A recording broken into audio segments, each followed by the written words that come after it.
আয়োজন করছে, তাদেরকে ধন্যবাদ জানাই। আমরা গণযোগাযোগ ও সাংবাদিকতা বিভাগ একটি পরিবার, আমাদের পরিবারের প্রাক্তন বর্তমান সবাই আজকের এই প্রথম আলোর সাংবাদিক করে আমাদের পরিবারের উপর হামলা, সেজন্য আমরা সবাই এখানে একত্রিত হয়েছি। আমরা এই হামলার তীব্র প্রতিবাদ এবং নিন্দা জানাই এবং এই ঘটনার সাথে যারা জড়িত তাদের দৃষ্টান্তমূলক শাস্তি দাবি করছি। এর সাথে সাথে একই সাথে আপনাদেরকে বলতে চাই, আমরা গণযোগাযোগ সাংবাদিকতা অ্যালামনাই অ্যাসোসিয়েশন আপনাদের সমস্ত কর্মসূচির সাথে একাত্মতা ঘোষণা করছি। আমরা এটা লিখিত প্রতিবাদ জানাবো।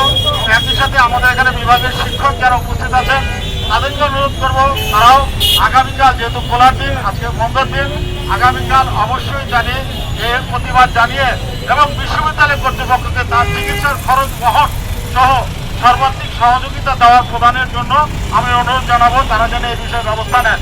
আর পরিশেষে একটা কথা আমি বলতে চাই, আগামীতে আমরা আমাদের বিভাগের কোনো শিক্ষার্থীর জন্য এভাবে আর প্রতিবাদে দাঁড়াতে চাই না। বিশেষ করে যারা সাংবাদিকতা পেশার সাথে জড়িত তারা নিরপেক্ষ সাংবাদিকতা করবে।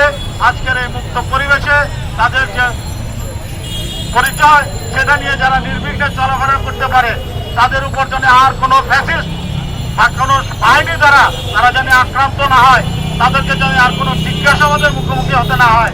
আমাদের ছোট ভাইরা যারা এই পেশায় আসার জন্য আগ্রহী থাকে, তারা এইসব ঘটনা দেখে তারা আজকে উৎসাহিত হয় না, তাদের মনে একটা শঙ্কা কাজ করে।